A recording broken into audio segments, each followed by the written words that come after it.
Beyond psychology. बेहतर अनुभव के लिए कृपया ईयरफोन का उपयोग करें। हम एक ऐसी यात्रा पर कदम रखते हैं जो बाहर की नहीं, भीतर की है।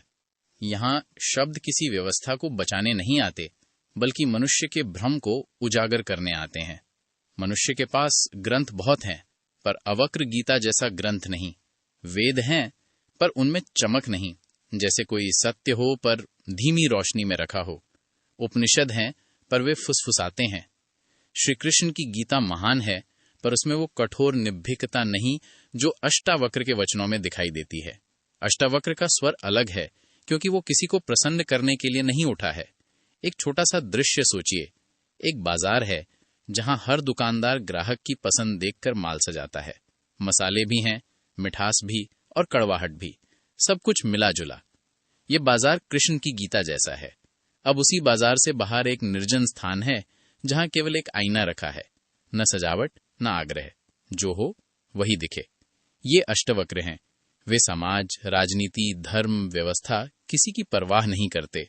उनका वक्तव्य समय से भी परे है, क्योंकि वो शुद्ध सत्य से निकला है, न कि मनुष्य की सुविधा से। यही कारण है कि अष्टवक्र गीता का प्रभाव सीमित रहा।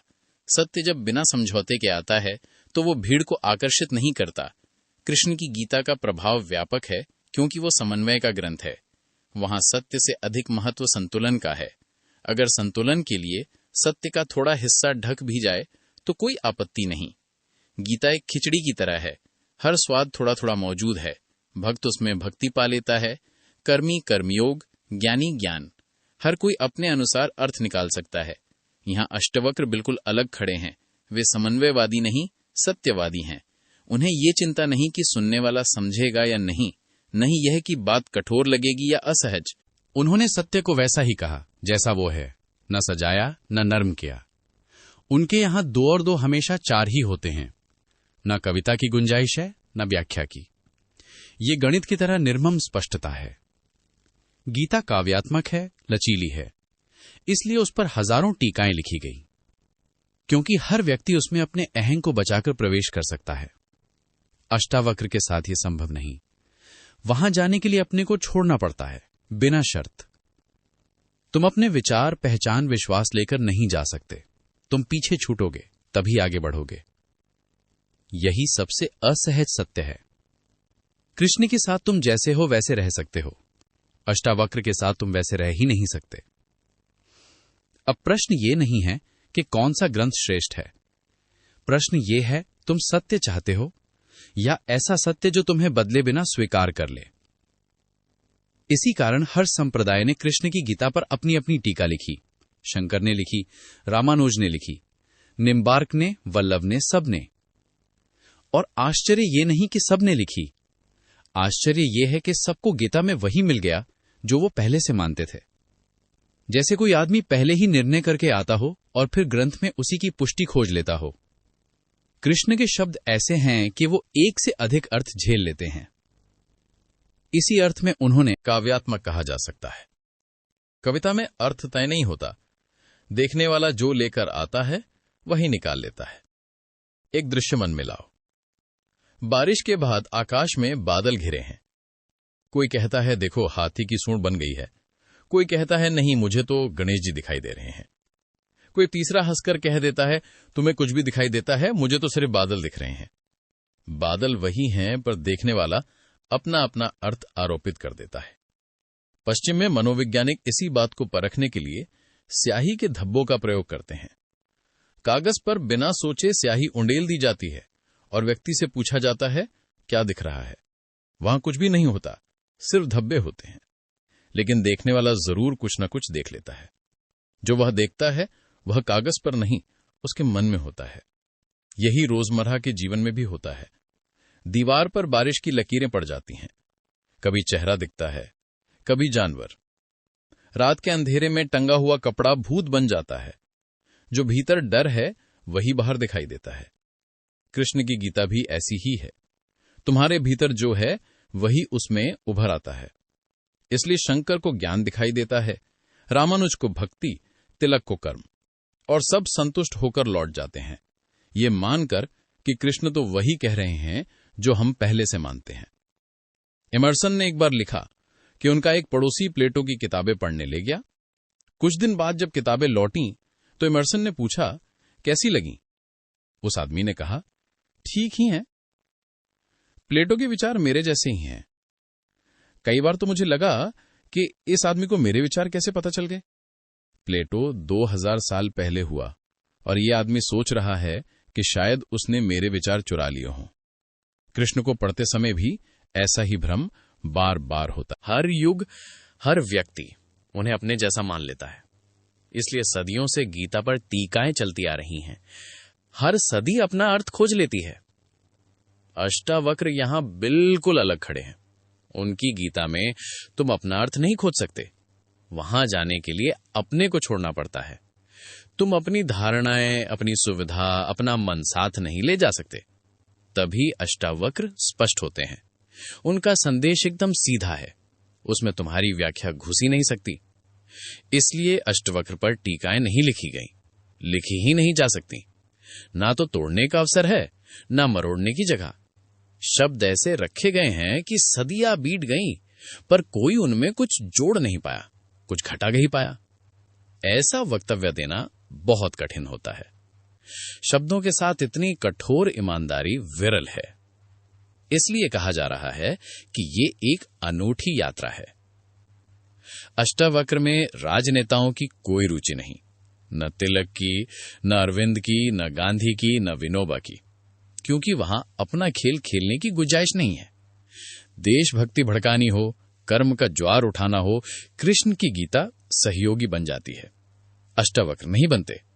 अब सवाल सीधा है, तुम ऐसे सत्य की तलाश में हो जो तुम्हारे मन के अनुसार ढल जाए, या ऐसे सत्य की जिसके सामने तुम्हारा मन ही टूट जाए? कृष्ण हर किसी को सहारा देने को तैयार हैं। उनका कंधा हमेशा उपलब्ध है। कोई भी अपनी गोली उनके कंधे पर रखकर चला सकता है। कंधा कृष्ण का होता है, छिपना तुम्हें आसान हो जाता है और गोली भी पवित्र लगने लगती है। उनके पीछे खड़े होकर जो भी किया जाए वो धर्म जैसा प्रतीत होता है। अष्टावक्र ऐसे नहीं है। वे किसी को कंधे पर हाथ तक नहीं रखने देते। वहां ना छिपने की जगह है, ना आरोप लगाने की सुविधा। इसीलिए गांधी को उनमें रुचि नहीं है, तिलक को नहीं है, और अरविंद और विनोबा को भी नहीं, क्योंकि अष्टवक्र पर तुम कुछ थोप नहीं सकते। राजनीति वहां काम नहीं आती, सुविधा नहीं मिलती। अष्टवक्र राजनीतिक व्यक्ति नहीं है, ये पहली बात साफ समझ लेनी चाहिए। उनका वक्तव्य खुले आकाश जैसा है, ऐसा आकाश जिसमें बादल ही नहीं है। जहां बादल नहीं वहां आकृतियां भी नहीं बनती। तुम चाहो भी तो हाथी, देवता या अपने विचारों की शक्ल नहीं देख सकते। अष्टवक्र को समझने के लिए तुम्हें आकृतियां छोड़नी होंगी, निराकार से संबंध बनाना होगा। जब तक रूप खोजते रहोगे अष्टवक्र पकड़ में नहीं आएंगे। यहां व्याख्या से काम नहीं चलता, यहां ध्यान की गहराई में उतरना पड़ता है। और ध्यान के बारे में भी अष्टवक्र कोई आसान विधि नहीं बताते। वे ये नहीं कहते कि बैठो, मंत्र जपो, राम राम करो। वे साफ कहते हैं तुम कुछ भी करोगे वो ध्यान नहीं होगा। जहां करने वाला मौजूद है वहां ध्यान कैसे? जहां करता है वहां अहंकार है, और जहां अहंकार है वहां भ्रांति है। अष्टवक्र कहते हैं ध्यान तब है जब कर्ता छूट जाता है, जब तुम सिर्फ देखने वाले रह जाते हो, दृष्टा मात्र, कुछ करने वाला नहीं, कुछ पाने वाला नहीं, सिर्फ साक्षी। इसी दृष्टा मात्र हो जाने में ध्यान है, इसी में दर्शन है, इसी में ज्ञान है। इससे पहले कि उनके सूत्रों में प्रवेश किया जाए, अष्टावक्र को लेकर कुछ बातें समझनी जरूरी हैं। उनके बारे में ज्यादा जानकारी नहीं मिलती। ना वे सामाजिक थे, ना राजनीतिक, इसलिए इतिहास में उनका कोई ठोस रिकॉर्ड नहीं है। बस कुछ घटनाएं हैं, वे भी ऐसी जो सुनने में अजीब लगती हैं, लेकिन अगर ठीक से देखो तो उनमें गहरा अर्थ छिपा है। पहली घटना उनके जन्म से पहले की है। पिता बड़े पंडित थे, वेदों का पाठ करते थे। अष्टावक्र मां के गर्भ में थे और सब सुनते थे। एक दिन गर्भ से ही आवाज आई, रुको, ये सब व्यर्थ है, इसमें ज्ञान नहीं है, सिर्फ शब्द हैं। शास्त्र में ज्ञान नहीं, ज्ञान स्वयं में है। शब्द में सत्य नहीं, सत्य स्वयं में है। स्वाभाविक है पिता क्रोधित हो गए। एक तो पिता का अहम, ऊपर से पंडित का अहम, और गर्भ में पड़ा बच्चा ऐसा बोल रहा है, अभी पैदा भी नहीं हुआ और शास्त्रों को नकार रहा है। क्रोध में उन्होंने शाप दे दिया कि बच्चा पैदा होगा तो 8 अंगों से टेढ़ा होगा। इसलिए उसका नाम पड़ा अष्टावक्र। 8 जगह से शरीर टेढ़ा, विकृत। ये कथा प्रतीकात्मक है। पिता के क्रोध ने शरीर को विकृत कर दिया, जैसे समाज का अहम सत्य को विकृत कर देता है। ऐसी कथाएं और भी हैं। कहते हैं बुद्ध पैदा होते ही खुड़खुड़े चले, मां पेड़ के नीचे खड़ी थी, जन्म लेते ही 7 कदम चले, 8वें कदम पर रुककर 4 आर्य सत्यों की घोषणा कर दी कि जीवन दुख है, दुख से मुक्ति संभव है, कि उसका उपाय है और कि निर्वाण की अवस्था है। अभी जीवन में ठीक से प्रवेश भी नहीं किया था और जीवन का सत्य कह दिया। लाओत्सो के बारे में कहते हैं कि वे बूढ़े पैदा हुए, 80 साल के। 80 साल तक गर्भ में ही रहे। न करने की इच्छा थी, न बाहर आने की। जब कोई वासना ही नहीं तो जन्म लेने की जल्दी कैसी? जब पैदा हुए तो सफेद बाल थे, पूरे बूढ़े। ये कथाएं इतिहास नहीं है, संकेत हैं। संकेत इस ओर कि जो सत्य से जुड़ा है वो समाज की समय रेखा में फिट नहीं बैठता। अब प्रश्न ये है, तुम किसके साथ चलना चाहते हो? उस सत्य के साथ जो तुम्हें सहारा दे, या उस सत्य के साथ जो तुम्हें अकेला खड़ा कर दे? कई बार ऐसा होता है कि जो सबसे निकट होता है वही सबसे अंधा रह जाता है। जीसस जब अपने ही गांव लौटे तो हैरान हुए, किसी ने उन्हें पहचाना ही नहीं। उन्होंने कहा भी कि पैगंबर की पूजा अपने गांव में नहीं होती। कारण सीधा है, गांव वालों ने उन्हें बचपन से देखा था। बढ़ई जोसेफ का बेटा, लकड़ियां धोता हुआ, औजार चलाता हुआ, पसीने से तर, गलियों में खेलता झगड़ता हुआ। उन्होंने बीज को देखा था, और जिसने बीज को रोज देखा हो उसके लिए फूल को स्वीकार करना कठिन हो जाता है। अचानक ये मान लेना कि यही व्यक्ति परमात्मा का पुत्र है, गांव के मन को यह धोखा लगता है। वो कहता है ये पाखंड है, छल है, कुछ गड़बड़ है। यही दृश्य बुद्ध के जीवन में भी घटा। बुद्ध जब 12 वर्ष बाद अपने घर लौटे तो जो प्रकाश पूरी दुनिया देख रही थी वो पिता को दिखाई नहीं पड़ा। दूर दूर से लोग उनके दर्शन को आ रहे थे, पर पिता बोले, मैं तुझे अभी भी माफ कर सकता हूं। तूने हमें कष्ट दिया, अपराध किया, पर मैं पिता हूं, द्वार खुले हैं। पर ये भिक्षा का पात्र फेंक दे, ये भिक्षु का वेश छोड़ दे। राज्य तेरा है, मैं बूढ़ा हो गया हूं, अब ये सब बचपना बंद कर। बुद्ध ने कहा, कृपा कर मुझे देखिए, जो गया था वो लौटकर नहीं आया है। जो आपके घर पैदा हुआ था वो नहीं लौटा, कोई और आया है। बीज फूल बनकर लौटा है। लेकिन पिता क्रोधित हो गए, बोले, मुझे सिखाने मत आ। जब तू पैदा हुआ था तभी से तुझे जानता हूं। किसी और को भ्रम में डालना, मुझे नहीं, मैं तुझे भली भांति जानता हूं। तब बुद्ध ने एक बात कही जो बहुत असहज है। उन्होंने कहा, आप कहते हैं कि आप मुझे जानते हैं, मैं तो स्वयं को भी पहले नहीं जानता था। अभी अभी भीतर रोशनी उतरी है और स्वयं को जाना है। आपने मुझे बाहर बाहर देखा है, भीतर आपने कब देखा? मैं आपसे पैदा हुआ हूं, पर आपने मुझे बनाया नहीं। जैसे कोई राहगीर रास्ते से गुजरता है, क्या रास्ता राहगीर को जान लेता है? आप कहते हैं मैं आपसे आया हूं। हां, आया हूं, पर आपसे पहले भी था। जन्मों जन्मों से मेरी यात्रा चल रही है। आप भी एक पड़ाव थे, जैसे और भी पिता माताएं थे। ये बात बहुत कठिन है। जिसने बीज देखा हो उसके लिए फूल पर भरोसा करना कठिन होता है। एक रास्ता तर्कवादी का है, संदेहशील का।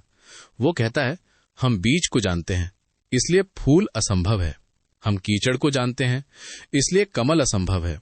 ये सब सपना है, धोखा है, भ्रम है, कोई जादू है। दूसरा रास्ता श्रद्धालु का है, प्रेमी का। वो फूल को देखता है और पीछे लौटता है। वो कहता है, अगर फूल में इतनी सुगंध है, इतनी शोभा है, इतनी पवित्रता है, तो ये सब बीज में भी रहा होगा। क्योंकि जो फूल में प्रकट हुआ है वो बीज में छिपा ना हो, ये असंभव है। अब प्रश्न ये नहीं है कि बीज सही है या फूल। प्रश्न ये है, तुम जीवन को किस दिशा से देखते हो? उस दृष्टि से जो केवल अतीत को सच मानती है, या उस दृष्टि से जो भविष्य में प्रकट हो रहे सत्य को पहचानने का साहस रखती है? इन कथाओं को ऐसे मत समझ लेना कि ये इतिहास की तरह घटी ही हूं। इनका अर्थ कुछ और है। जिन्होंने अष्टावक्र के फूल को देखा, उन्हें ये बात भीतर से समझ में आई कि जो आज प्रकट हुआ है वो कल भी रहा होगा, छोटी पहुआ, ढका हुआ, पर्दे के पीछे। जो अंत में दिखाई देता है वही आरंभ में भी रहा होगा। जो मृत्यु के क्षण में स्पष्ट होता है वो जन्म के क्षण में भी मौजूद रहा होगा, अन्यथा उसका जन्म ही कैसे संभव होता। यहां देखने के दो ढंग हैं। एक है फूल से पीछे की ओर देखना, दूसरा है बीज से आगे की ओर देखना। ध्यान से देखो तो दोनों का सूत्र एक ही है, आधार एक ही है। फर्क तर्क में नहीं, दृष्टि में है। बीज से देखने वाला कहता है कि जो बीज में नहीं है वो फूल में कैसे हो सकता है। फूल से देखने वाला भी यही कहता है, जो फूल में है वो बीज में अवश्य रहा होगा। कथन एक ही है पर दिशा उल्टी है, और यही दिशा सारा अंतर पैदा कर देती है। मुझसे लोग पूछते हैं, आपके साथ स्कूल में, कॉलेज में, बचपन में कितने लोग पढ़े होंगे? वे आप कहां हैं? वे दिखाई क्यों नहीं पड़ते? प्रश्न सीधा लगता है, पर भीतर से संदेह से भरा है। जिन्होंने बीज देखा है उनके लिए फूल पर भरोसा करना कठिन है। कल ही किसी ने रायपुर से एक अखबार भेजा। हरिशंकर परसाई ने मेरे विरुद्ध एक लेख लिखा है। वे मुझे कॉलेज के दिनों से जानते हैं, हिंदी के बड़े व्यंग्यकार हैं। उनके लेखन के प्रति मेरे मन में आदर है। उन्होंने लिखा है कि जबलपुर की हवा में ही कुछ खराबी है। वहां से धोखेबाज और धूर्त पैदा होते हैं। रजनीश, महेश योगी, मुंदड़ा, 3 नाम गिनाए। धन्यवाद कि कम से कम मेरा नाम सबसे पहले याद आया। पूरी तरह भुलाया तो नहीं, लेकिन उनकी अड़चन में समझ सकता हूं। यह स्वाभाविक है, जिसने बीज देखा हो वो फूल पर कैसे विश्वास करे? उसे तो यही लगेगा कि कुछ गड़बड़ है, या आदमी बदल गया है, या पाखंड है, या कोई चाल है। और जिसने फूल को देख लिया उसके लिए बीज पर लौटना भी उतना ही कठिन हो जाता है। इसीलिए महापुरुषों की जीवन कथाएं हमेशा 2 ढंग से लिखी जाती हैं। जो विरोध में होते हैं वे बचपन से यात्रा शुरू करते हैं और अंत तक आते हैं। जो पक्ष में होते हैं वे अंत से यात्रा शुरू करते हैं और बचपन की और लौटते हैं। दोनों एक अर्थ में सही हैं, लेकिन जो बचपन से चलकर अंत तक आते हैं वे वंचित रह जाते हैं। उनका सही होना ही उनके लिए घातक बन जाता है। जो अंत से पीछे की ओर चलते हैं वे भन्यभागी हैं। उन्हें बहुत कुछ बिना प्रयास के मिल जाता है, जो तर्कवादी को कभी नहीं मिलता। अब हालत यह हो जाती है कि न केवल मैं गलत दिखाई जाता हूं, बल्कि मेरे कारण जबलपुर की हवा भी गलत लगने लगती है। मन कहता है कुछ तो हवा पानी में ही दोष होगा। तर्क अपना जाल ऐसे ही रचता है, जबकि सच्चाई यह है कि जबलपुर का मुझसे कोई गहरा नाता नहीं। मैं वहां थोड़े समय रहा, महेश योगी भी थोड़े समय रहे। हम दोनों का संबंध किसी और जगह से है। दिलचस्प यह है कि हम दोनों का जन्म भी पास पास ही हुआ, गाडरवाड़ा के आसपास। उनका जन्म चीचली में, मेरा कुछवाड़े में। अगर हवा पानी खराब है तो वहां का होगा। उसका दुख या सुख गाडरवाड़ा को उठाना चाहिए कभी ना कभी। लेकिन मन को यह सब कहां दिखता है? मन तो अपने तर्क से कहानी करता है ताकि उसे फूल को मानना न पड़े। अब प्रश्न ये नहीं है कि बीज सच है या फूल। प्रश्न ये है, तुम किस दिशा से देखने का साहस रखते हो? पीछे की ओर जहां सब परिचित है, या उस ओर जहां कुछ भी परिचित नहीं पर सत्य पहली बार खुलकर दिखाई देता है? अब जो अष्टावक्र की कथा को सुनता है वो तुरंत कह देता है गलत, असंभव। भला कहीं गर्भ से कोई बोलता है? ये बात कथा लिखने वालों को भी मालूम है। वे कोई इतिहास नहीं लिख रहे, वे इशारा कर रहे हैं। वे बस इतना कह रहे हैं कि जो अंत में प्रकट हुआ वह आरंभ में भी रहा होगा। जो वाणी अंत में खिली वो किसी न किसी गहरे तल पर पहले से मौजूद रही होगी। शून्य से कुछ पैदा नहीं होता। हर प्रकट होने के पीछे कोई कारण होता है। हमने ना देखा हो इसका अर्थ ये नहीं कि वो था ही नहीं। ये कथाएं तथ्य नहीं, संकेत हैं इस सत्य की ओर कि जो दिखाई दे रहा है वो अचानक नहीं आया। अष्टवक्र के जीवन से बस 2 घटनाएं ज्ञात हैं। तीसरी स्वयं उनकी गीता है, या जिसे कुछ लोग अष्टावक्र संहिता कहते हैं। दूसरी घटना तब की है जब वो केवल 12 वर्ष के थे। उस समय राजा जनक ने एक विशाल शास्त्रार्थ का आयोजन किया। सारे देश के पंडित बुलाए गए। राजमहल के द्वार पर 1000 गायें खड़ी की गईं, जिनके सींगों पर सोना मढ़ा था, हीरे जवाहरात लटक रहे थे। घोषणा हुई, जो विजेता होगा वही इन गायों को हाँक कर ले जाएगा। अष्टवक्र के पिता भी उस शास्त्रार्थ में गए। शाम तक समाचार आया कि वे हार रहे हैं। सब पर जीत चुके थे, पर वंदिन नाम के एक पंडित से पराजय निश्चित लग रही थी। ये सुनते ही अष्टवक्र भी राजसभा में पहुंच गया। सभा अपने चरम पर थी। निर्णय की घड़ी पास थी। पिता की हार लगभग तय थी। अष्टवक्र भीतर आया। पंडितों ने उसे देखा। 8 अंगों से टेढ़ा मेढ़ा शरीर। उसका चलना भी लोगों को हास्यास्पद लगा। पूरी सभा हंसने लगी। अष्टवक्र भी जोर से हंसा। राजा जनक ने पूछा, सबके हंसने का कारण तो समझ में आता है, लेकिन तुम क्यों हंसे? अष्टवक्र ने कहा, मैं इसलिए हंसा कि चमारों की सभा में सत्य का निर्णय हो रहा है। सन्नाटा छा गया। चमार? राजा ने पूछा। तुम्हारा अर्थ? अष्टवक्र बोला, इन्हें सिर्फ चमड़ी दिखती है, मैं नहीं दिखता। इन्हें मेरा शरीर दिखता है, भीतर जो है वो नहीं। ये चमड़ी के पारखी हैं। राजन, क्या मंदिर के टेढ़े होने से आकाश टेढ़ा हो जाता है? क्या घड़े के टूटने से आकाश टूट जाता है? आकाश तो निर्विकार रहता है। मेरा शरीर टेढ़ा है, मैं नहीं। भीतर जो है उसे देखो, उससे अधिक सीधा, उससे अधिक सरल कुछ भी नहीं मिलेगा। ये घोषणा बिजली की तरह गिरी होगी। राजा जनक हिल गया। उसे लगा, मैं कैसी सभा में बैठा हूं। उसे अपने हंसने पर भी पश्चाताप हुआ। उस समय कुछ कह न सका, लेकिन अगली सुबह जब वो घुड़सवारी पर निकला तो रास्ते में अष्टवक्र दिख गए। जनक घोड़े से उतर गया और साष्टांग दंडवत करके उनके चरणों में गिर पड़ा। एक दिन पहले वो उम्र देख रहा था, 12 साल का बालक। आज उम्र नहीं देखी, आज सत्य देखा। उसने कहा, राजमहल पधारिए, मेरी जिज्ञासाओं का समाधान कीजिए। रात भर मैं सो नहीं सका। आप ठीक कहते हैं, जो शरीर में ही अटके हैं वे आत्मा को कैसे जानेंगे? अमृत की चर्चा करते हैं और मृत्यु पर ही प्रतिक्रिया देते हैं। मेरा सौभाग्य है कि आपने मुझे झकझेर दिया, मेरी नींद टूट गई। ये है, तुम किस सभा में बैठे हो? वहां जहां चमड़ी देखी जाती है या वहां जहां आकाश को पहचाना जाता है? और जब सत्य सामने आए तो क्या तुम हंसोगे या घोड़े से उतर जाओगे? राजमहल में उस दिन असाधारण सजावट थी। स्वर्ण सिंहासन पर 12 वर्ष के अष्टवक्र को बिठाया गया। वही बालक जिसका शरीर सबको हंसी का कारण लगा था, अब जिज्ञासा का केंद्र था। जनक ने प्रश्न किए, अष्टवक्र ने उत्तर दिए। अष्टवक्र गीता का पहला सूत्र ही जनक की जिज्ञासा से जन्मा है।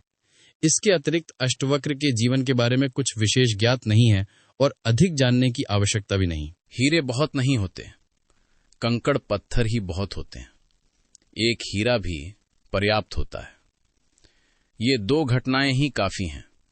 पहली, जन्म से पहले की, गर्भ से उठी वो आवाज जो कहती है, ये क्या पागलपन है? शास्त्रों में उलझे हो, शब्दों में उलझे हो, जागो, ये ज्ञान नहीं है, ये सब उधार है, ये बुद्धि का जाल है, अनुभव नहीं, इसमें कोई सार नहीं, कब तक स्वयं को धोखा दोगे? ये उद्घोषणा किसी ऐतिहासिक चमत्कार का वर्णन नहीं है, बल्कि एक संकेत है कि सत्य शब्दों से नहीं, भीतर से फूटता है। दूसरी घटना, राजसभा की। पंडित हंसते हैं और अष्टावक्र कहते हैं कि जीवन को देखने की 2 दृष्टियां हैं। एक आत्मदृष्टि, दूसरी चम्म दृष्टि। चमार चमड़ी को देखता है, आत्मा को नहीं। यह अपमान नहीं, यह तथ्य है। उसकी दृष्टि वहीं तक बंधी है। वो चेहरे को नहीं देखता, जूते को देखता है। जूते से ही वो समझ लेता है आर्थिक स्थिति कैसी है, सफलता है या असफलता, जीवन का रुख क्या है। जूते की चमक, उसकी सिलवटें, उसकी हालत सब कुछ कह देती हैं। जूता उसके लिए आत्मा का प्रमाण बन जाता है। दर्जी कपड़े देखता है, कपड़े से व्यक्ति की दशा समझ लेता है। हर व्यक्ति अपनी दृष्टि के अनुसार देखता है। केवल आत्मवान वह है जो आत्मा को देखता है। उसके पास दृष्टि नहीं, दर्शन होता है। इसी बिंदु को समझाने के लिए एक और घटना स्मरण योग्य है। ये अष्टावक्र की नहीं, रामकृष्ण और विवेकानंद की है, पर सूत्र वही है। जब विवेकानंद पहली बार रामकृष्ण के पास आए, तब वे नरेंद्र नाथ थे। विवेकानंद नाम उन्हें बाद में मिला। वे अत्यंत तर्कवादी थे, नास्तिक प्रवृत्ति के, हर बात का प्रमाण चाहते थे। लेकिन कुछ चीजें ऐसी हैं जिनका कोई प्रमाण नहीं होता, और यही उनकी सच्चाई है। ईश्वर का कोई प्रमाण नहीं, प्रेम का कोई प्रमाण नहीं, सौंदर्य का कोई प्रमाण नहीं। वे हैं पर सिद्ध नहीं किए जा सकते। अगर कोई कहे देखो ये पेड़ कितने सुंदर हैं, और दूसरा कहे हमें तो कुछ सुंदर नहीं दिखता, सिद्ध करो, तो क्या किया जाए? सौंदर्य सिद्ध नहीं किया जा सकता। सौंदर्य को देखने के लिए आंख चाहिए, और वो आंख हर किसी के पास नहीं होती। मजनू ने ठीक ही कहा था, लैला को जानना हो तो मजनू की आंख चाहिए, और कोई उपाय नहीं। कहते हैं एक बार राजा ने मजनू को बुलाकर कहा, तू पागल है, मैं तेरी लैला को जानता हूं, साधारण सी लड़की है, काली कल्लुटी, कुछ विशेष नहीं, मुझ पर दया आती है तुझ पर। ये देख, मेरे महल में देश की सबसे सुंदर स्त्रियां खड़ी हैं, इनमें से किसी को चुन ले। यहां प्रश्न लैला का नहीं था, प्रश्न आंख का था। वही प्रश्न अष्टवक्र का है। अब सोचने की बात यह है कि तुम किस आंख से देख रहे हो, जूते से, कपड़े से, शरीर से, या उस ओर से जहां प्रमाण नहीं पर सत्य स्वयं उपस्थित होता है। और अगर प्रमाण ना मिले तो क्या तुम सत्य को ही नकार दोगे, या अपनी आंख पर प्रश्न उठाने का साहस करोगे? मजनू ने उन्हें देखा और शांत स्वर में कहा, इनमें लैला कोई भी नहीं है, ये तो उसके चरणों की धूल के बराबर भी नहीं। सम्राट हंस पड़ा और बोला, मजनू तो पागल है। मजनू ने कहा, हो सकता है, लेकिन एक बात याद रखिए, लैला को देखना हो तो मजनू की आंख चाहिए। ये बात साधारण नहीं है। अगर वृक्षों का सौंदर्य देखना हो तो कला की आंख चाहिए, कोई प्रमाण नहीं। अगर किसी के प्रेम को पहचानना हो तो प्रेमी का हृदय चाहिए, कोई प्रमाण नहीं। और परमात्मा तो इसके सारे सौंदर्य, सारे प्रेम और सारे सत्य का समुच्चय है, उसके लिए प्रमाण नहीं, शुद्ध चित्त चाहिए। ऐसा चित्त जिसमें कोई शब्द ना रह जाए, कोई विचार न उठे, कोई तरंग न बचे, जहां मन की धूल पूरी तरह बैठ जाए और चित्त का दर्पण निर्मल हो जाए, वहां परमात्मा प्रकट होता है। प्रमाण कहां से आएगा? विवेकानंद ने रामकृष्ण से कहा था, अगर परमात्मा है तो प्रमाण दीजिए। रामकृष्ण ने विवेकानंद को देखा, सिर्फ देखा नहीं, पहचाना। इस युवक में अपार संभावना थी, भीतर एक बड़ा खजाना था जिससे वो स्वयं अपरिचित था। रामकृष्ण ने जैसे उसके पूर्व जन्मों तक झांक लिया, यह साधारण व्यक्ति नहीं है, यह बड़ी पुण्य संपदा लेकर आया है। यह तर्क में ही न अटक जाए, इसका ध्यान रखना होगा। करुणा से रामकृष्ण का हृदय भर उठा। उन्होंने कहा, प्रमाण की बात बाद में करेंगे, मैं अब बूढ़ा हो गया हूं, पढ़ने में दिक्कत होती है। तू जवान है, तेरी आंखें तेज हैं, ये किताब पढ़ी है, तू इसे पढ़कर मुझे सुना दे। वो किताब थी अष्टावक्र गीता। कहते हैं विवेकानंद ने सोचा, इसमें तो कुछ कठिन नहीं है, कोई असाधारण मांग नहीं है। 2-4 सूत्र पढ़े और अचानक भीतर कुछ हिल गया, घबराहट हुई, शरीर कांपने लगा, रो में सिहरन दौड़ गई। उन्होंने कहा, मुझसे नहीं पढ़ा जाता। रामकृष्ण ने कहा, पढ़, इसमें तेरा क्या बिगड़ जाएगा, तू जवान है, मेरी आंखें अब थक गई हैं, ये किताब मुझे सुननी है, तू पढ़कर सुना दे। कहते हैं सुनाते सुनाते ही विवेकानंद डूबने लगे। रामकृष्ण जानते थे ये वही भूमि है जहां बीज फूट सकता है, ये वही संभावना है जो कभी ना कभी बुद्धत्व में खिलेगी, आज नहीं तो कल, भटकेगा भी तो भी अंत तय है। रामकृष्ण ने अष्टावक्र गीता ही क्यों दी? क्योंकि इससे अधिक शुद्ध, इससे अधिक निर्विकार वक्तव्य कहीं नहीं है। ये शब्द अगर भीतर उतर जाएं तो सोई हुई आत्मा को जगा देते हैं। ये शब्द केवल समझ नहीं देते, ये हिला देते हैं, ये तरंग पैदा करते हैं, ये आनंद भी देते हैं और असहजता भी। इन शब्दों के क्रांति घट सकती है। अब प्रश्न यह नहीं है कि ये शब्द सही है या नहीं, प्रश्न यह है तुम्हारे भीतर वह आंख है या नहीं जो इन्हें देख सके, और अगर भीतर कुछ हिलने लगे तो क्या तुम पीछे हटोगे या डूबने का साहस करोगे? अष्टवक्र की गीता का चयन आकस्मिक नहीं था, ये कोई तत्काल उठाया गया ग्रंथ नहीं है, बल्कि लंबे धैर्य, परख और प्रतीक्षा के बाद चुना गया है। एक समय था जब कृष्ण की गीता पर बोलना आवश्यक था, क्योंकि सामने भीड़ थी। भीड़ के लिए वही भाषा काम करती है जो सांत्वना देती है, जो समझौता करती है, जो आश्वासन देती है। अष्टावक्र की गीता भीड़ के लिए नहीं। वहां शब्द सुनने वाले बहुत होते हैं, ग्रहण करने वाले नहीं। भीड़ से अलग होने में समय लगा, श्रम लगा। अब सामने संख्या नहीं, संभावना है। अब यहां थोड़ी सी विवेकानंद है, वे जिनके भीतर अभी कुछ अधूरा है, कुछ पकने को है। अब मेहनत उन्हीं पर करनी है जिनमें परिणति संभव है। अब कंकड़ पत्थरों पर छेनी नहीं चलाई जा सकती, अब हीरे तराशने हैं। इसलिए अष्टावक्र की गीता चुनी गई है, इसलिए और इसलिए भी कि तुम तैयार हुए हो। पहला सूत्र जनक का प्रश्न है। एक सम्राट 12 वर्ष के बालक से कहता है, हे प्रभु, मुझे बताइए ज्ञान कैसे प्राप्त होता है, मुक्ति कैसे होती है, वैराग्य कैसे जन्म लेता है। एतत् मम ब्रीहि प्रभु, मुझ अज्ञानी को समझाइए। ये केवल विनय नहीं है, ये गहरा स्वीकार है कि सत्ता, वैभव, शास्त्र, इन सब से कुछ भी नहीं हुआ। 3 प्रश्न हैं, पर मूल एक ही है, कथ ज्ञानम, ज्ञान कैसे होता है। साधारण मन कहेगा ये कैसा प्रश्न है, ज्ञान तो पुस्तकों में भरा पड़ा है। जनक ये नहीं जानता था? जानता था, इसी कारण पूछ रहा था। जो पुस्तकों में भरा है वो ज्ञान नहीं, वो ज्ञान की राख है।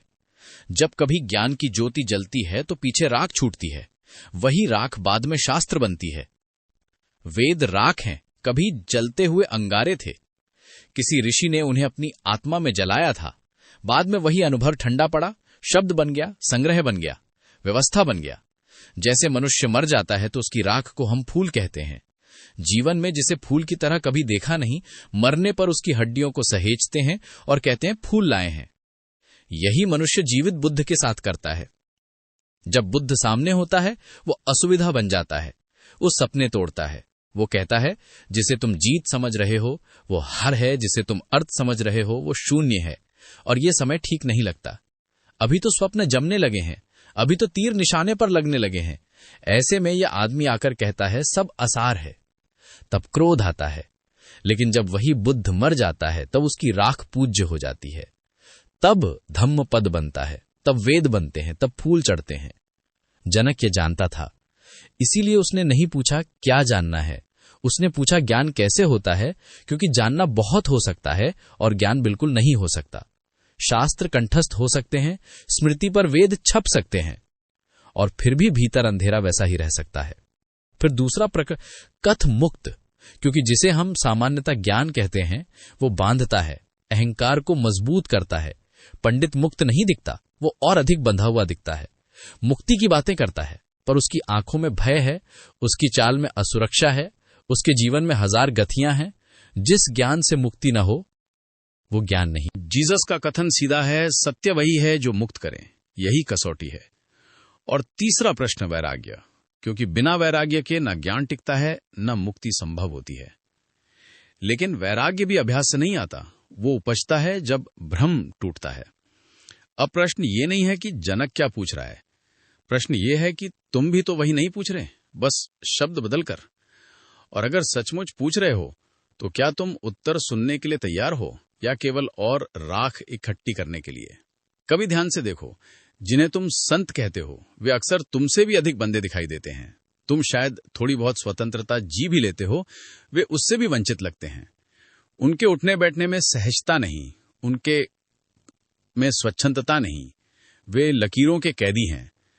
कुछ समय पहले जैन साधियों का समाचार आया, वे मिलना चाहती थीं पर श्रावक अनुमति नहीं देते थे। दृश्य उल्टा है। साधु तो वही है जिसने समाज की फिक्र छोड़ी, जिसने कहा अब ना आदर चाहिए ना अस्वीकृति का भय। और यहां साधु साध्वी कह रहे हैं श्रावक आने नहीं देते, गए तो दरवाजे बंद। ये साधुता नहीं परतंत्रता है। यहां शिष्य नहीं, अनुयायी नहीं, मालिक खड़े हैं। एक मित्र ने बताया, एक साध्वी मेरी किताबें चोरी से पढ़ती है, टेप चोरी से सुनती है, और नाम सामने आ जाए तो ऐसे सिमट जाती है मानो कभी सुना ही न हो। क्या इसे मुक्ति कहेंगे? जनक का प्रश्न यहीं से उठता है, करत मुक्ति। वह ज्ञान बताइए जो वास्तव में मुक्त करे। स्वतंत्रता मनुष्य की सबसे गहरी आकांक्षा है। सब मिल जाए पर गुलामी रहे तो भीतर कुछ चुपता रहता है। मनुष्य खुला आकाश चाहता है, बिना सीमा, बिना बाधा।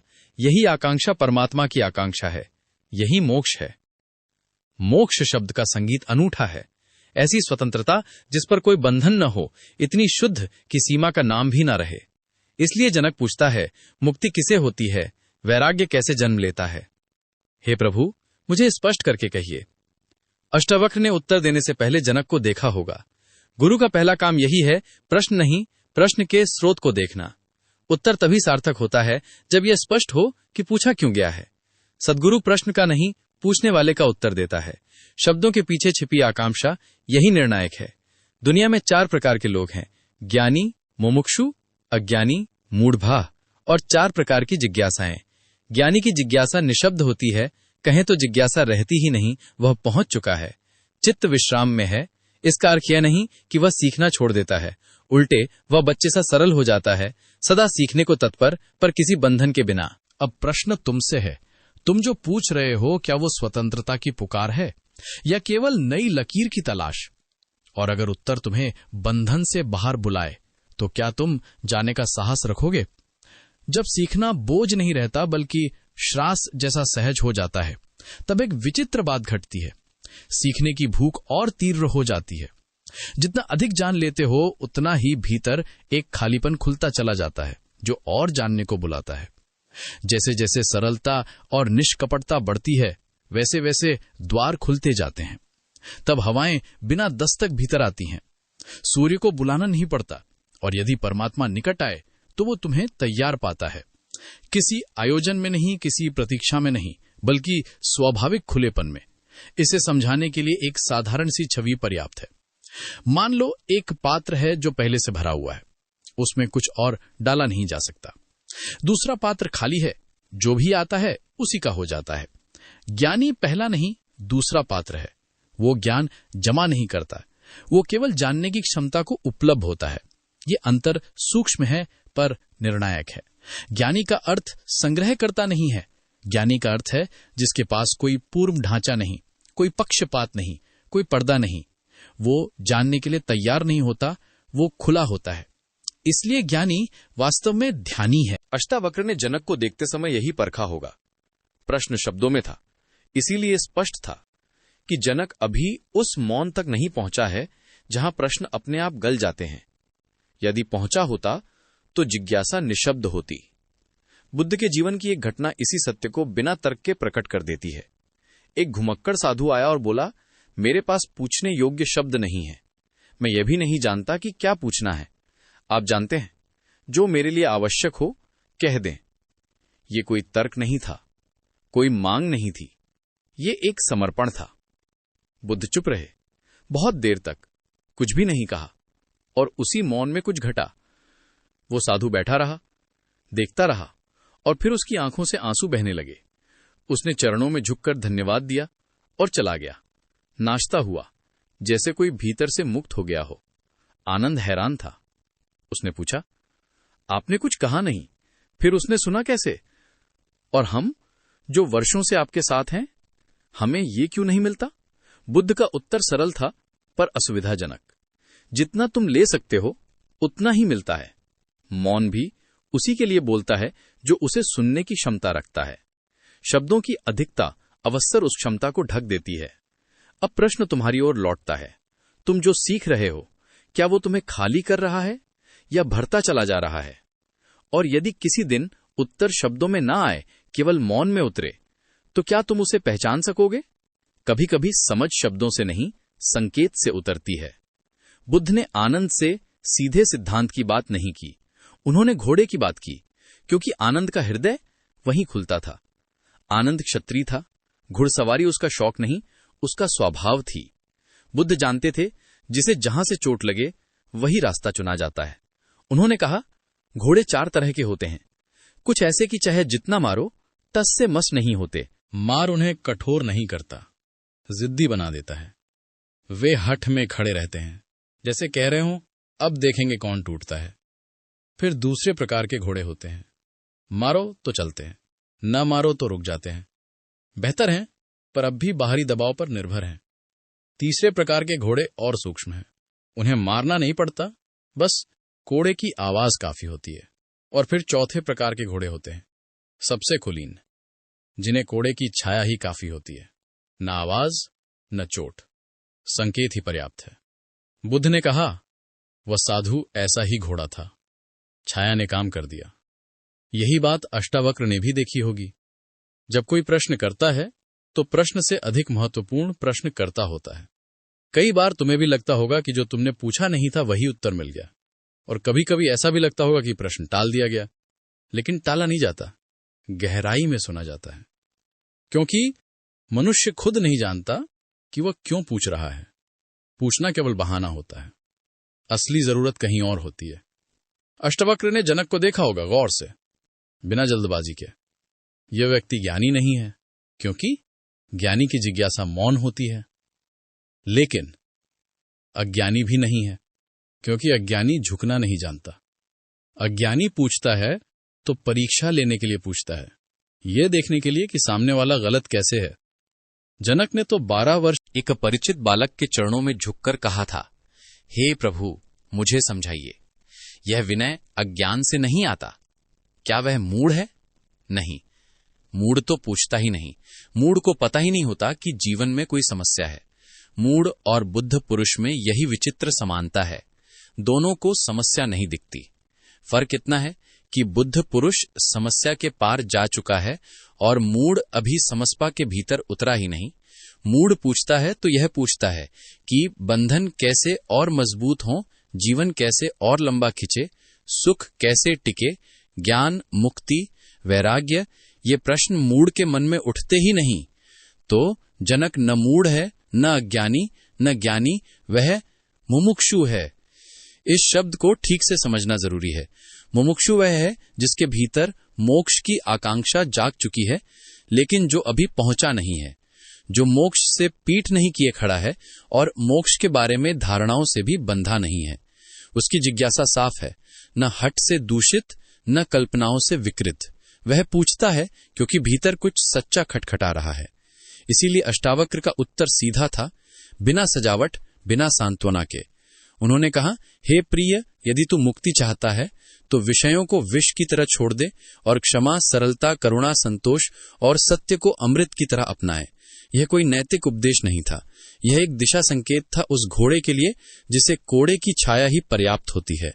अब प्रश्न तुम्हारे सामने है, जब सत्य संकेत देता है तो क्या तुम्हें चोट चाहिए या छाया काफी है? मनुष्य जिन शब्दों में जीता है वही उसके भाग्य को गढ़ते हैं। विषय शब्द साधारण नहीं है, वह विष से ही जन्मा है। विष वह है जिसे एक बार लेने से मृत्यु हो जाती है, विषय वह है जिसे बार बार लेने से हम धीरे धीरे मरते हैं।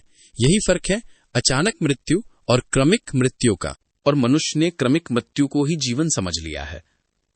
कल्पना करो एक ऐसे व्यक्ति की जो हर दिन वही भोजन खा रहा है जो उसे थोड़ा थोड़ा खोखला कर रहा है। वो मर नहीं रहा, इसलिए उसे लगता है कि वो जी रहा है, पर भीतर से उसका रस चूसा जा रहा है। महत्वाकांक्षा, ईर्ष्या, क्रोध, तुलना, भोग, ये सब ऐसे ही भोजन है। इन्हें खाकर हम बार बार मरते हैं। यही कारण है कि अब तक जीवन का स्वाद नहीं आया, केवल क्षय का अनुभव आया है। जो हम जीवन कहते हैं वो दरअसल निरंतर क्षरण है। दार्शनिक दृष्टि से देखें तो ये वही है जिसे उपनिषद मृत्यु लोक कहते हैं, जहां गति है पर जीवन नहीं, हलचल है पर जागरण नहीं। आधुनिक मनोविज्ञान भी यही कहता है। इच्छाओं की अनंत पुनरावृत्ति व्यक्ति को जीवित नहीं रखती, केवल थकाती है।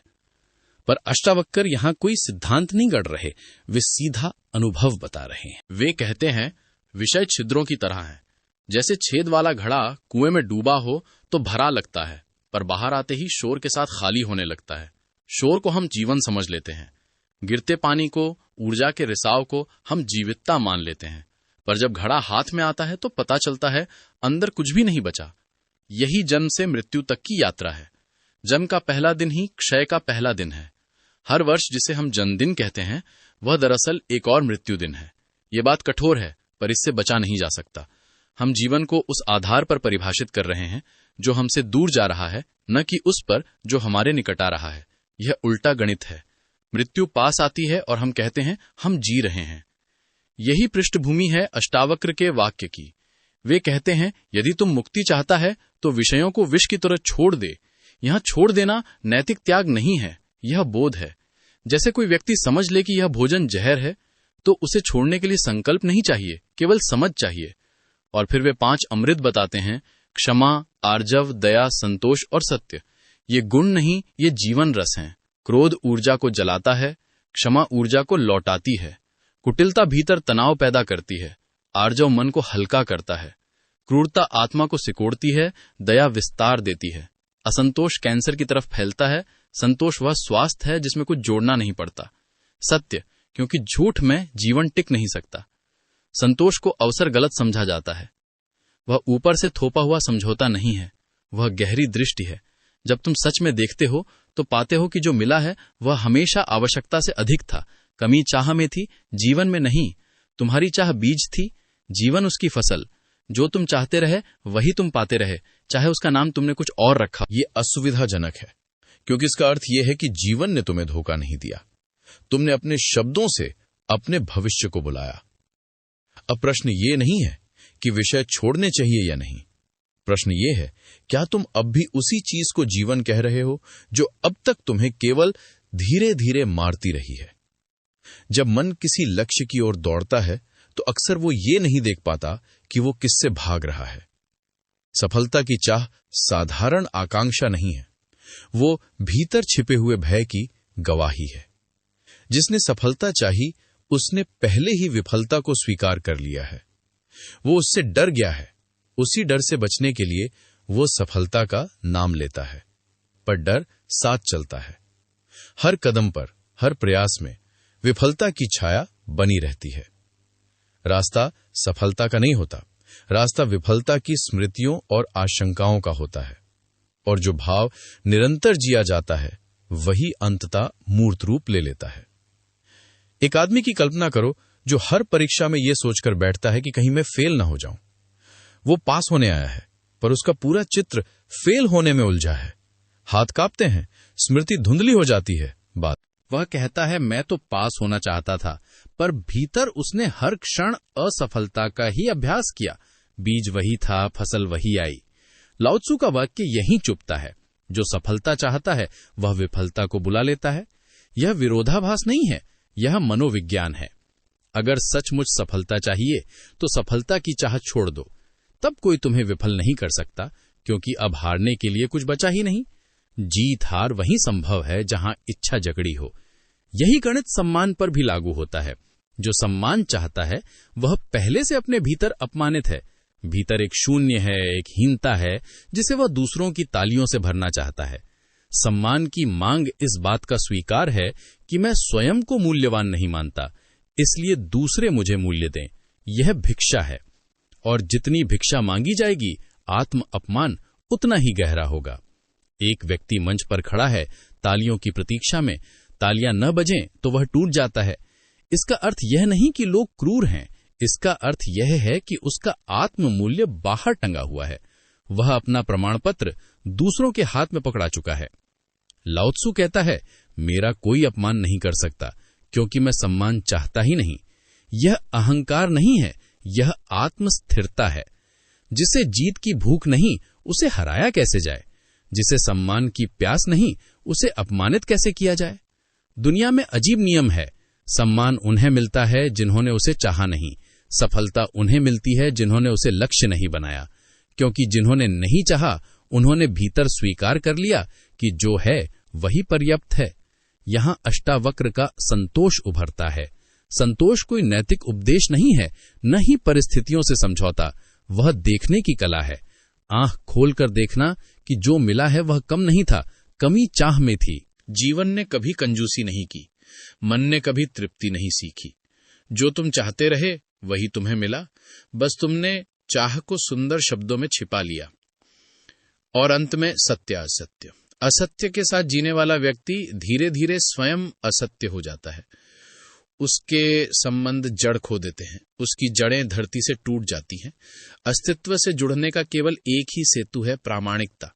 सत्य कोई नैतिक मूल्य नहीं, वह अस्तित्व से जुड़ने की विधि है। जितना असत्य उतनी दूरी, जितना सत्य उतनी जड़ें गहरी।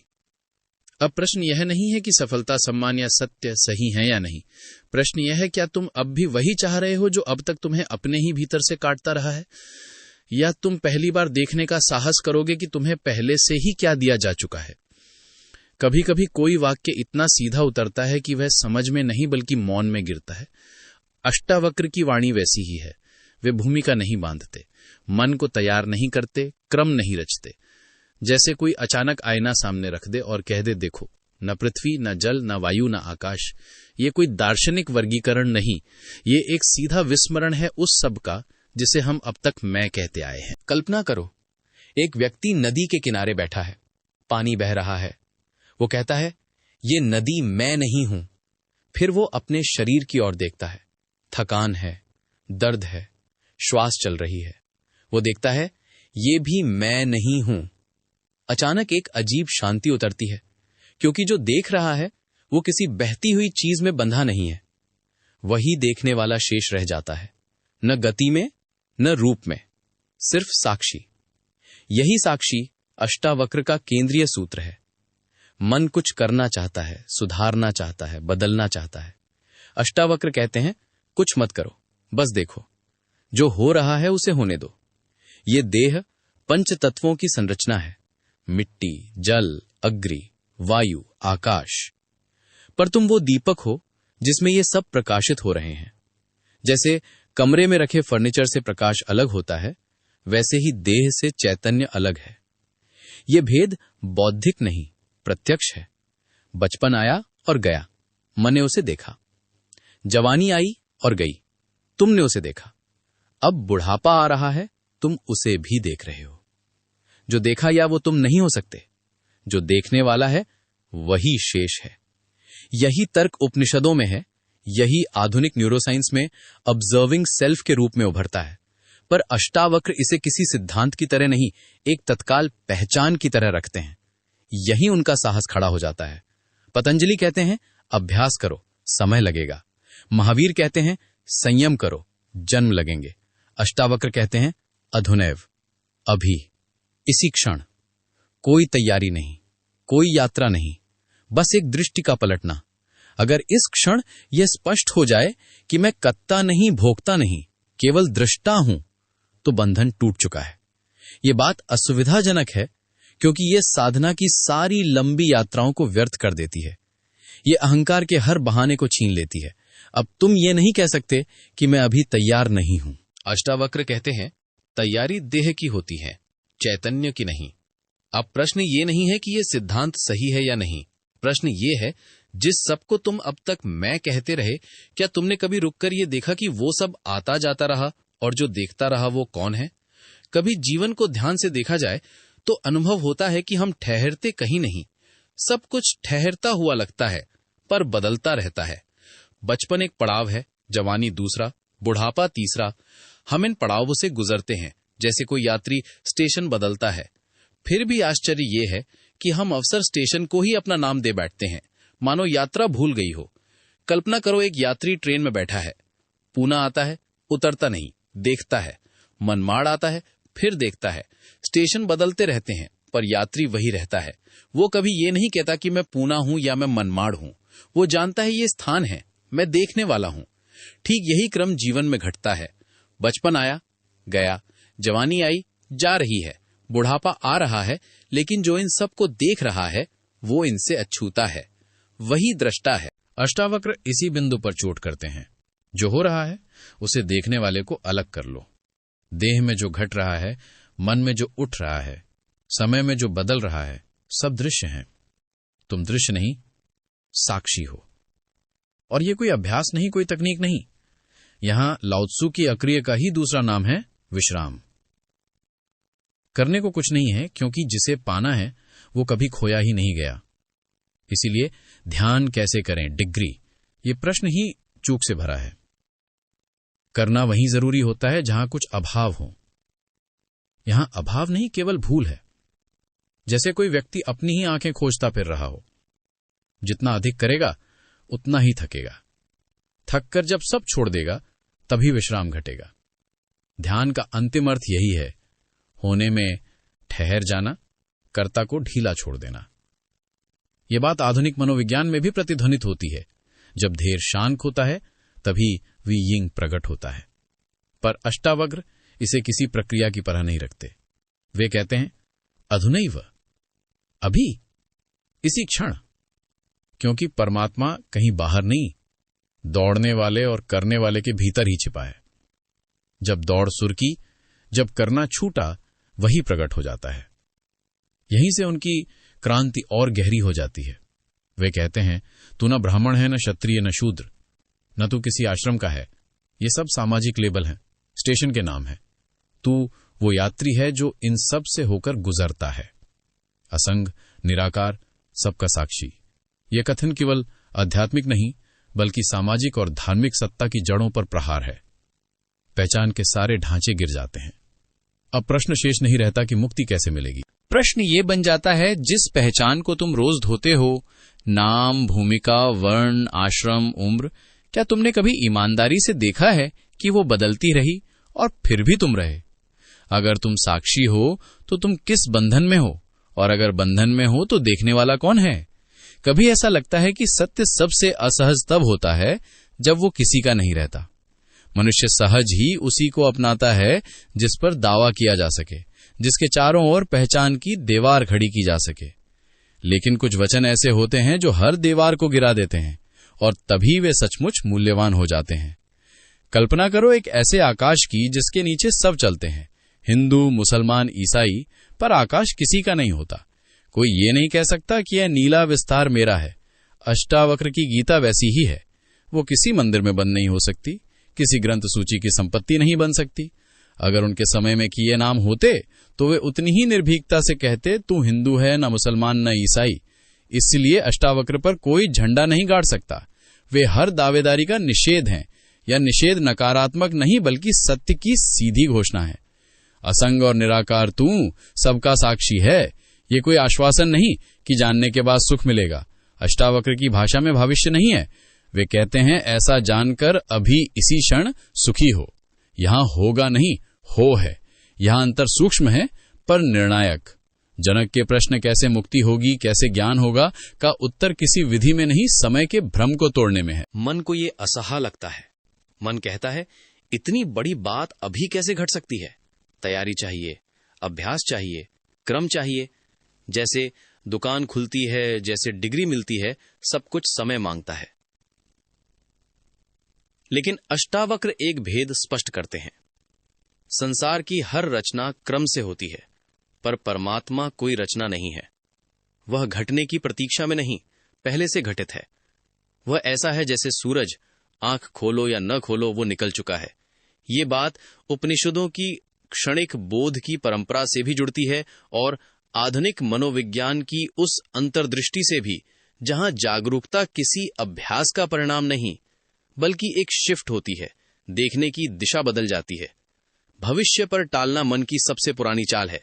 कभी कहना वास्तव में कभी नहीं कहने का सभ्य तरीका है, क्योंकि जीवन के पास अभी के अतिरिक्त कोई समय है ही नहीं। इसलिए अष्टावक्र का धर्म उधार नहीं, नगद है। न कर्ता बनने की शर्त, न भोक्ता होने का बोझ। धर्म और अधर्म, सुख और दुख, ये मन की तरंगे हैं, साक्षी की नहीं। साक्षी तो सदा मुक्त है, सदा बहार है, सदा देखने वाला है। अब असुविधाजनक प्रश्न उठता है, अगर मुक्ति भविष्य की वस्तु नहीं बल्कि वर्तमान की पहचान है, तो तुम किस कभी का इंतजार कर रहे हो, और वह इंतजार किसे बचाए रखने के लिए है? कभी कभी ऐसा क्षण आता है जब मनुष्य यह अनुभव करता है कि जिसे वह खोज रहा था वह उससे कभी अलग था ही नहीं। जैसे कोई सुगंध जो हर समय साथ थी, पर ध्यान तभी गया जब हवा ठहर गई। मुक्ति और ज्ञान अष्टवक्र के लिए उपलब्धियां नहीं हैं, वे हमारे अस्तित्व का स्वभाव हैं, हमारे होने की गंध, हमारे जीवन का केंद्र। एक व्यक्ति सोचता है कि वह पुण्य इकट्ठा कर रहा है, पाप से बच रहा है, सही गलत के तराजू पर अपने जीवन को तौल रहा है, पर ये सब उसी मन की गतिविधियां हैं जो लहरें उठाता और गिराता है। अष्टावक्र कहते हैं, धर्म और अधर्म, सुख और दुख, ये सब मन की तरंगे हैं। सागर स्वयं न पुण्य करता है न पाप। लहरें आती जाती हैं पर सागर उनसे अछूता रहता है। तुम वही सागर हो। ये दृष्टि उपनिषदों की उस घोषणा से जुड़ती है जहां कहा गया, स्वतंत्रता कोई लक्ष्य नहीं, मूल प्रकृति है। आधुनिक भाषा में कहें तो ये कोई इवेंट नहीं बल्कि एक रिकॉग्निशन है। मुक्ति घटानी नहीं पड़ती क्योंकि वो पहले से घट चुकी है। अस्तित्व की धात ही मुक्ति है। जैसे सोने से बने आभूषणों में सोना नया नहीं जोड़ा जाता, केवल पहचाना जाता है। यहीं अष्टावक्र की क्रांति असहज हो जाती है। वे किसी अभ्यास, विधि या योजना का प्रस्ताव नहीं रखते। वे कहते हैं, सिर्फ सुनो।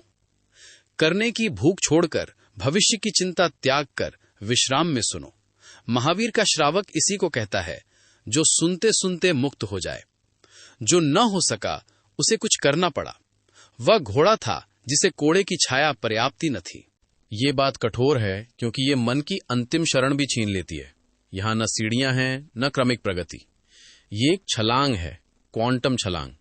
इसी क्षण जहां तुम हो वहीं कोई बाधा नहीं, कोई रोक नहीं, सिवाय उस आदत के जो कहती है कि अभी नहीं कभी। तो प्रश्न ये नहीं कि तुम मुक्त कैसे होगे, प्रश्न ये है अगर तुम मुक्त हो ही तो तुम किसे सुन नहीं रहे, और उस न सुनने से तुम्हें क्या बचाए रखना है। पूरा सुनने के लिए शुक्रिया। आप अगला वीडियो किस विषय पर सुनना चाहेंगे कमेंट में जरूर लिखिए। अगर ये वीडियो आपको अच्छी लगी हो तो लाइक करें, अपने किसी दोस्त के साथ शेयर करें और चैनल को सब्सक्राइब करें।